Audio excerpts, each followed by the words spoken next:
Hi, today I'm going to discuss how you can take your Desmos notebook and export your graphs to SVG. The first thing you'll want to do is to finalize what exactly you want your graphs to look like. So that might include some level of modifications of these graphs by doing some translations or maybe some reflections, etc. So after you've finalized your image, when in this class we're not going to include our axes, so we need to take those off.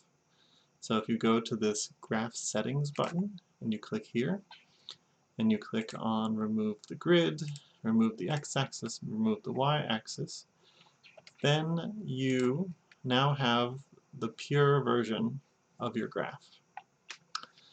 The next step is to export it. So we're going to click Share, and instead of copying the link to your notebook, instead we're going to click on Export the Image. And when you do that, you get a preview of what your image is going to look like. You can decide to change the shape of the paper that it's going to export to. But what we're going to do is we're going to choose to export as a large square. The next thing you can decide is you can decide the thickness of the lines. So it can either be a medium or thick or thin. I'm going to choose medium.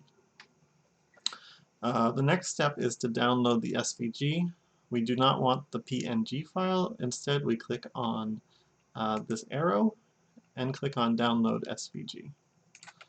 When you do that, it gives you the option to either open it in an editor or to save the file.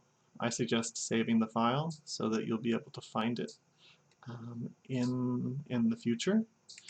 So once you save it, once you save the file, save. So this is Firefox. You can go to your downloads space, so you can click on the folder here, or you can go directly there, so if you know where your files are saved to. So here is the file that I just downloaded, and if I open it in Firefox, you can see that it is indeed here. Here's the full file. And so now this file you would submit as part of your project. Alright, thanks. Talk to you later.